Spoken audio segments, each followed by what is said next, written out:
House of the Clock of the Walls. You can tell by the thumbnail that epic fail. It's completely boring. It's repetitive. It's so stupid. It's silly. Even though it may be aimed for kids, even as an adult, I thought, okay, maybe this will bring back the magic to a genre that needs some more magic back in. And oh, it's a dark fantasy. Oh, okay, I like my dark fantasy. Let's get into it. I bring along my friends. I only see one trailer, thinking, okay, this has potential. I pay for the tickets. We're all in the theater, and when at the end of the film runtime with 105 minutes, I was speechless. I was shocked. I was confused. I'm like, I still didn't learn anything about your world. It's somewhat generic. But I looked at my friend, and we were discussing this too, along with my other friend, and they both agreed, and they both said this correctly. We felt force of watching this, and I'm sorry they suffered with me, but it's force. They got my money, and I don't want it back, but they said it correctly. This movie feels forced. It's forcing you to watch it, and it's almost forcing you to say, "Hey, please stick with us, and we'll get you to a good part soon, eventually." That eventually never came. All the acting from Jack Black, Kate Beckinsale, and all the supporting cast too, even the main cast, even our main actor, they felt bored. They felt tired. They're like, "Is this really what we're working with for the older actors at least?" Yes, this is what you're working with. Now, I haven't seen some people saying, well, can they work around that? Yes, in the past, some people of these actors and actresses can work around a bad script. And if you leave it to a good director, you can. Now, this does have Eli Roth, and surprisingly, I'm kind of surprised he was chosen for this. Okay, he has some credibility to his name, his major one being Cabin Fever. But besides from that, it's all mixed baggage.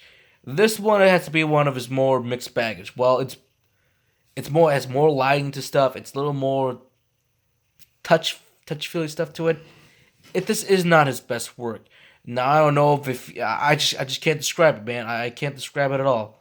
This is a complete departure from Eli Roth, which is good for him. But in total, for those who have not seen any of his films, you know what you're getting yourself into. And this is one of those films that I gotta say, no matter who was directing it, they would have a hard time with that script. Like I said, everyone's bland and boring generic, but the child actor who had our leading role must have the easiest, simple script out there in the world. I mean, whine and cry a lot, and shout your uncle's name, which is Uncle Jonathan, 100 times, and Mrs.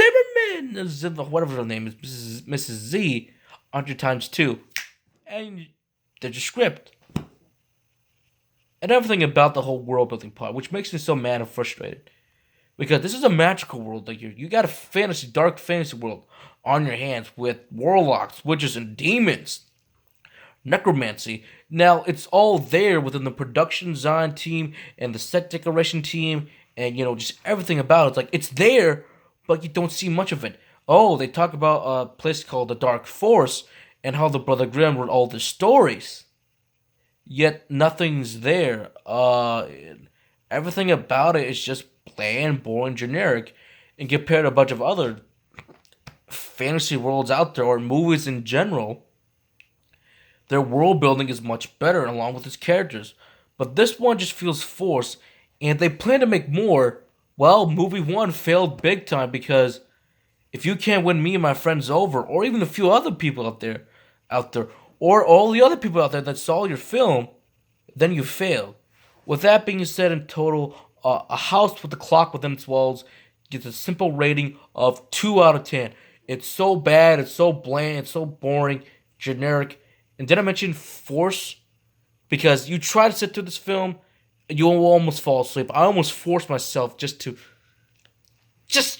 stick with the film and see something good would happen, but nothing does. 2 out of 10, no recommendation at all. Do not see it, and tell people who are going to see it don't see it at all. Hey, I'm sorry, but that's it. That's how bad it was. I'll see you guys in the next movie review. See ya.